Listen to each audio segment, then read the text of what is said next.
So, yeah, JD Ackley with Razor. Thanks for the time today. Thanks for inviting me in. And this is going to be a very practical session. So, if you have pencils and papers and phones to take pictures, I welcome and endorse that. I'm doing a whole day's workshop in 30 minutes. So, I really wanted to get the gist of it out to you and give you the tools to take this as business leaders. Was the audience for the day to trainer session here for you guys to be able to take this and move this forward. So if you know what BERT means, if you know how focus change generative AI, this isn't the session for you. This isn't as deep as we went with Samba Nova and inferencing and my colleagues at Oracle and Google and whatnot today. This is going to be a very tactical session to understand how you can bring this into your business, some really good thoughts behind that, and how we could take a look at that. So, still me, our goal is to create this to be a quite practical session. So the goals today are to really understand what makes a great use case for AI, to uncover these opportunities, and to leave today with a thought or two how you could bring this into your business if you're not, and what you're doing. So jumping right in here. What is AI and what is not? Very practical piece of this conversation. So what it is, exactly as Carlos said, pattern recognition. Why does it seem so close and like it's thinking? Because you know what else is fabulous at pattern recognition? We are. We use pattern recognition and all we are to be human beings to understand what comes next and what we're going to do to be predictive and to survive. And now it's a part of what we are. So at the very core of what AI is, it is seeing patterns, seeing signal in all the noise. And it works tremendously well with so much data to pull that out of. With that, understanding patterns becomes prediction. Next best action, next best word, next best pixel even in creating artwork and creating drawings and design out of that. So AI is prediction, understanding what is coming next. And to use all them together, it is automation. The rage today is agentic AI and bringing the prediction of generative AI into a multitude of steps to perform complicated tasks and actions and automate different objects in business. And what it is not magic. We have everyone out there thinking it can do so much. And it's hard for me to be a professional in this space and see some of the amazing things that it's doing and not think it's magic. And I think people from the outside think that it's going to be a solve to fix all these business problems that they just run into. And it's going to solve this without some good forethought. But it is certainly not that. Not a replacement for strategy. It's not saying we're just going to throw this to AI to figure out what the strategy is. And last but not least, it is not always needed. There are times where it's not the right fit, it is not the right piece to be involved in this part of the conversation. So we have to be very prescriptive to understand where it is and is not a very good fit. So what are we trying to do? As use case hunters here, we want to look for common business problems, and that's what I've outlined here, some of the common ones that we can solve with AI. As Carlo mentioned, repetitive tasks. Anything that you do all day, every day, or a group or a team does all day, every day, is something that could be addressed by AI. Enhancing decision making. Once again, that prediction engine, being able to recognize patterns in a tremendous amount of data certainly helps us with creating decision making enhancements and using it for that piece of in your business. Personalizing experiences. I hear it related, and I like to think of it sometimes as the corner butcher or the corner store. 50, 75 years ago, we were very intimate with the people we had transactions with, and they knew us. And then we had the mega stores and the grocery stores where we had no idea the people behind the counter, and they had no idea what we liked or what we bought every week, even if we saw the same cashier for 10 years in a row.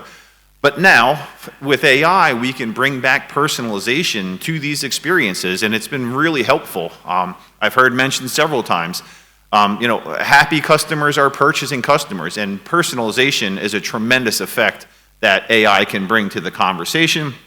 It is also in pattern recognition fantastic at determining risks and anomalies. In today's, the hot topic of the week are the retail cybersecurity attacks. AI is fantastic of understanding a tremendous amount of data and understanding what is real, what is not real, and we can use that to protect ourselves and use that in there. And last is from a forecasting perspective. So seeing those patterns and what people are ordering, looking at seasonality, looking at years. The Aramco example that was given by Salmanova earlier today is 90 years of their business information that they ingested. And they have a tool called the MetaBrain now where they can ask back to documents that were written by hand in the turn of the 20th century and provide insights on it. It's just tremendous from our business to be able to look at that, right? So these are some of the things that we can look at. How to think like a business, like a use case hunter. So first and foremost, start with problems and not technology.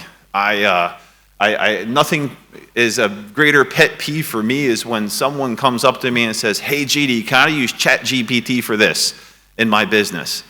And we didn't talk about any problem or use case of that fact. You just said, can I use this tool for this?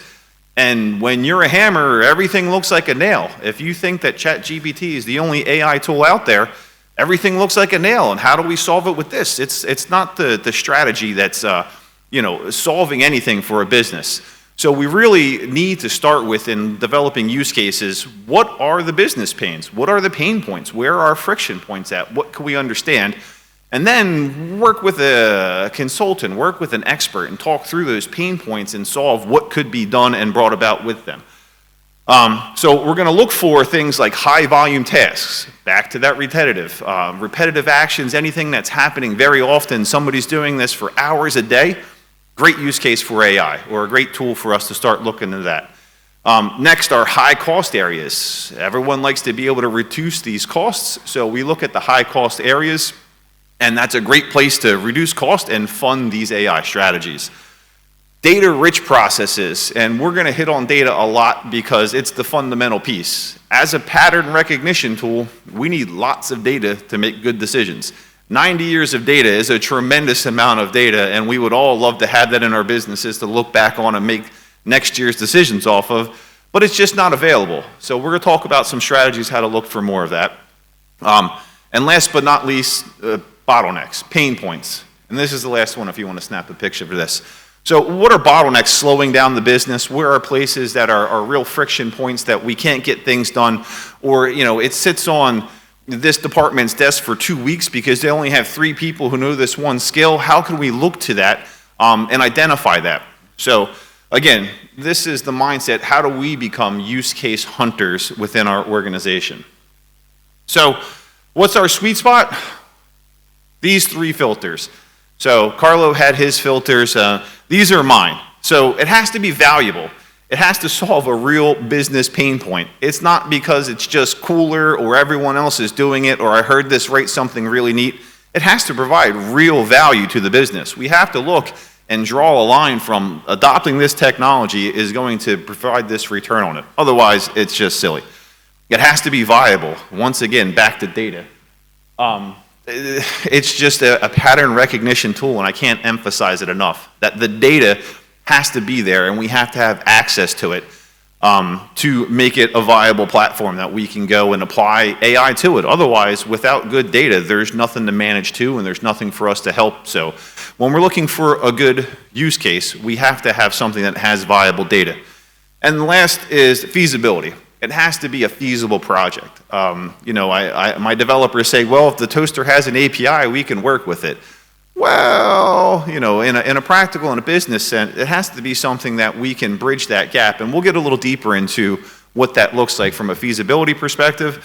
But this is my Venn diagram of what makes a great application or use case for AI. So back to the group participation part. So first, let's take a think about a process in your business that feels inefficient, manual, or repetitive. So this is the group think part right now. Things that are happening in your business, what I don't want you to think is, what are we thinking about and considering applying AI to already? Not what's top of mind right now. Think of something that is inefficient, something that's very repetitive. That's a great place to start, and we're going to come back to this question, so have a good think on that and write that one down. So, driving on.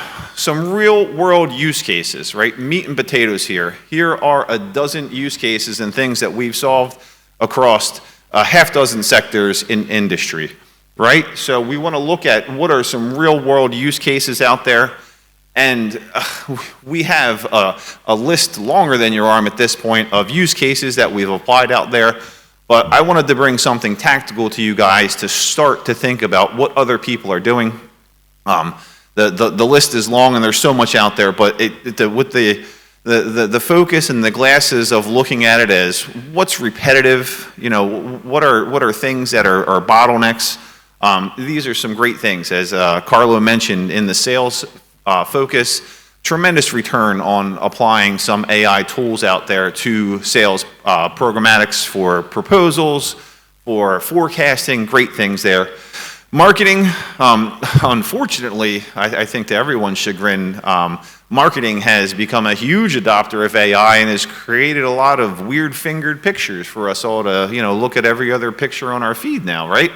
So marketing from a contact generation, that's a huge piece that's out there and happening right now. But there are much greater use cases, I feel, to adopt AI and bring that into the marketing program. We're doing some interesting things with understanding what's out there from a marketing perspective. A use case we're building right now where we're kind of sorting through a lot of the images out there and starting to separate that for a business. And the segmentation in marketing, to be able to understand what your demographics are and get much deeper than what we've ever been able to understand from who our customers are perspective, and we can segment them down. And where we used to have a dozen data points and even 2 dozen would be a tremendous amount of data, we can profile our customers and market to them much deeper.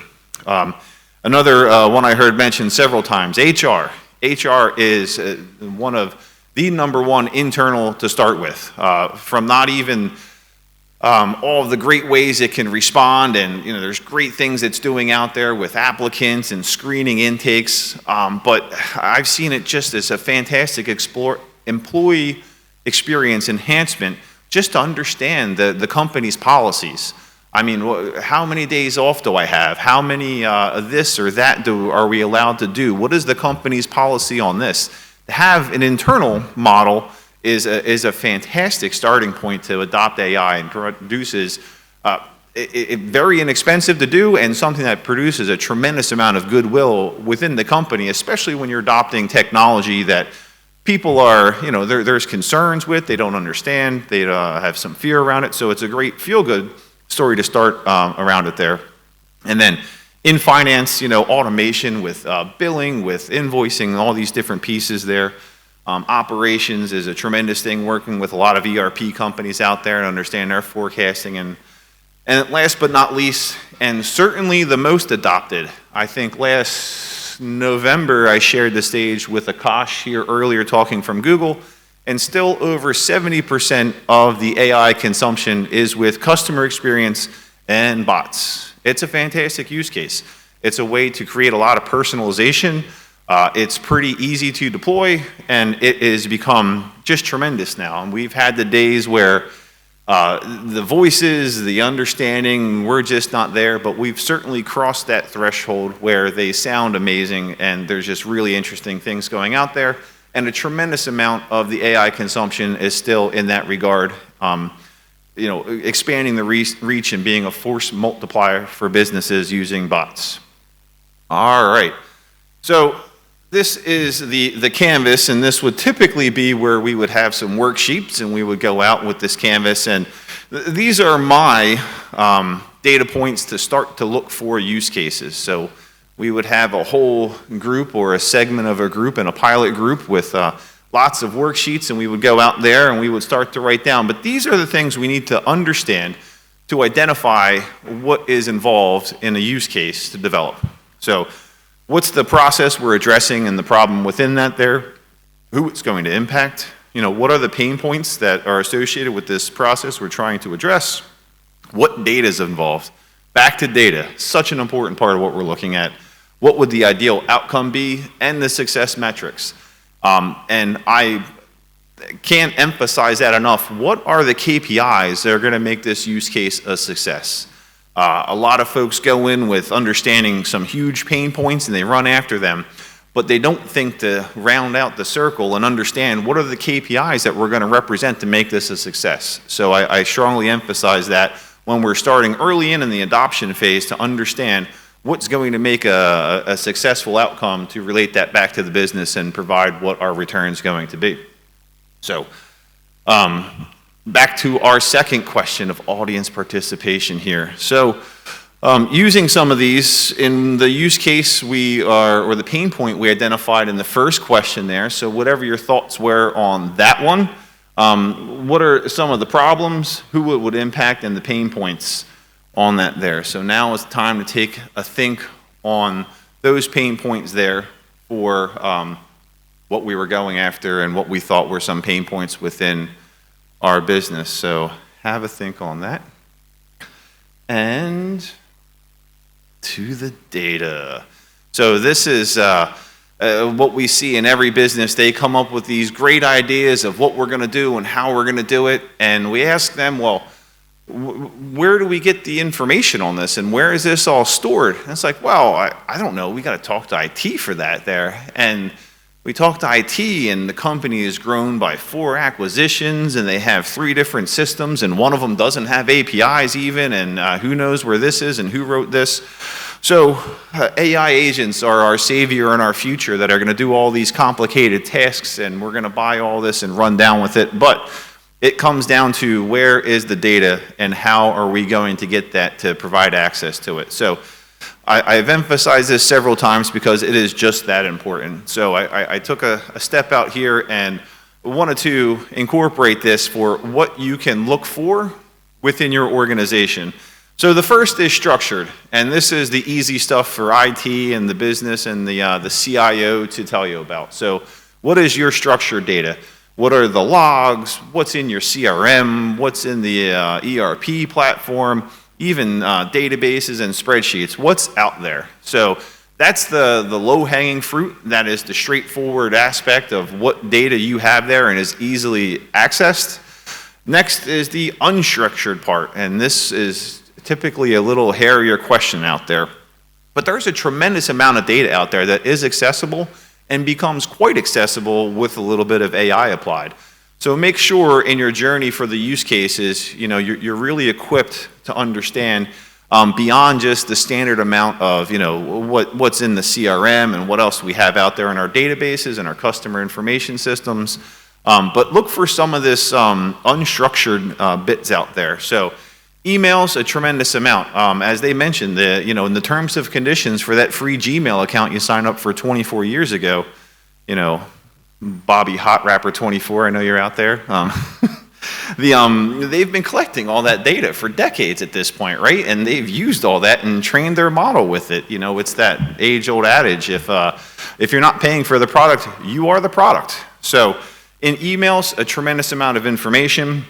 And last on there, voice and call recordings. I know many organizations have 7 years of compliance recordings, and they would never think that they have the voice of the customer there for the past 7 years, every call they've ever made. And we have the tools now. It used to be expensive for all those call recordings, and they were on proprietary systems, and we put them in cold storage out there. But that's truly the voice of your customer. Every message and every call they've ever had with you is recorded, and if you're saving that and it's sitting in some cold database, with today's AI tools, we can run that through transcription, we can pull those actual conversations out, we can understand their sentiment, what they were calling us about, and data that might not be in 10 years of historical reports and your outcome and your business reports, but it's there literally as the voice of the customer, just sitting latent and sitting somewhere is seen as a cost and an expense, but it is certainly the black gold of data sitting right there that you're paying to store. So looking for that data is what really powers some of these great outcomes. So we have to take and look at how to put this together. And this is where we would take those templates and all the use cases that we thought of and the pain points and put them on our big win versus quick win matrix. And this is really where the rubber hits the road. Time and time again, we see these projects that get so big and people come in and Carlo comes in and gets everyone all lathered up of all the amazing things we can do with AI, and then the whole sheet is covered with them. So we want to map all of our ideas that we have for these different pain points of quick wins, strategic wins, and identify what are time sinks. So with a matrix like this, a simple graph, and unlike most things where you want to be up and to the right corner, this is down and to the left for AI. I think time and time again, the quick wins with clear KPIs, a clear roadmap where how we're going to deliver these quick wins establishes that toehold. How do we get these use cases and technologies in the door? And it's not just a document reader, it's not just a co-pilot a lot of times. It's something as simple as responding to HR questions. I mean, it's a tremendous win and a tremendous piece for customer experience. The sorting through next year's forecast or creating proposals, automating bits of information, right? So things down in that quick wins corner are the ones we're looking for. So as this whole piece gets filled up, as farther down and to the left as we can get, a lot of times the better to get it off the ground. That's really the important part, is how do we get it off the ground? Understanding the strategic wins, absolutely important. And keeping an eye on what would be the long-term outcomes and goals, tremendous. We document all that. But we absolutely stay away from the time sinks. I mean, just because it's a great idea and people think we should be solving this, if the effort's tremendous and the impact's low, then we shelve that until we have a technology that bring it to a different section in the grid here, because that's all the stuff we stay away from. So, we want to understand back how they rank and how these use cases you've discovered sit, and put them into a matrix to understand how we're going to pull them all together, how we're going to bring them to fruition once we have identified all of them. So in the third and final question, trying to bring it in for you guys to think about a use case that we can identify in your business, which one falls into that quick win category? Which ones have you thought about that could be addressed, would be in that quick win category? That's my goal for you today, is to understand where do we take these use cases and which ones should we be addressing and think about, and I hope you took that out. To look for the data and to look for ones that would be quick wins to establish, to get something started here and work strategically. The beauty of it, the return on it, is once we get some of these in, it's a flywheel effect. We get something started, people get familiar with the tools. I heard mentioned earlier, we were talking about a department that had done nothing but create the recordings for the call center, right? I mean, that was, for as long as I've been involved with customer experience and contact center, quite an important job, and a job that was a lot of voice talent, a lot of teams were pulling that all together and running with that. And there was fear, there was FUD around, that's going to take my job and that's going to pull that out. But their knowledge, not AI's knowledge, was what was the right voice of the customer. In Carlo's hack and how to do better prompting, understanding the voice and what's the brand's voice is a really important part. So establishing the ROI and establishing these quick wins to start a flywheel effect to get things going enables and allows many more of the use cases to take off. So starting with those quick wins, that would be my goal, is to help you guys identify those first ones there and look at those potential use cases. So the next steps from here would be, first and foremost, to identify one.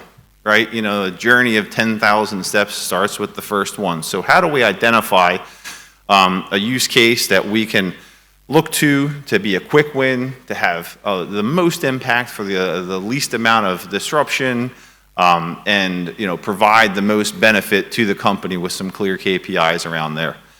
Validated with our filters, being valuable, viable, and feasible to deploy, and with and starting with a very small proof of concept. So a lot, especially internally, we HR, as it come up again and again, is a fantastic opportunity to try something internally It's not customer facing. It's not going to get you on the 5 o'clock news that your business said something absolutely silly and is embarrassing the brand.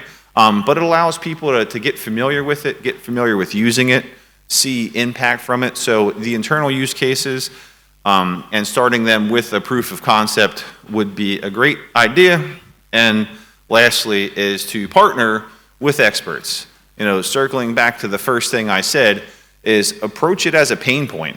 Don't worry about if it's a hammer or a screwdriver or you know, a bulldozer, right? Let the experts show you what tools fit and fit your business. Don't go with you know, a preconceived notion of what's the right tool and what's the hot tool and everybody's using, you know, Claude because it does this now. Let's take a look at that.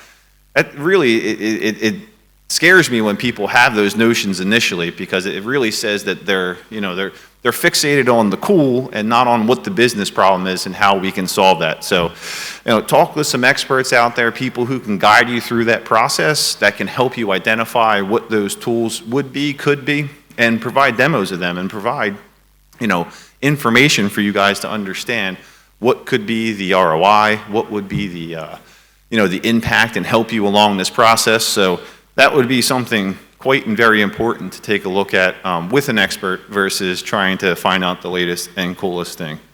And last but not least, we've, at Razor, my organization, we have a tool that we've crafted that is a guided conversation. So if you would like, take down this QR code there. There's a little form to fill out, and then it's a guided conversation. So it's nothing more than a Zoom call. We talk about your pain points, and after we talked about what your pain points are and what your outcomes are desired, we provide a simple report on use cases, you know, what would be use cases that fit those pain points, what would be your ROI for deploying them, even some information around how complicated and how feasible they are to deploy.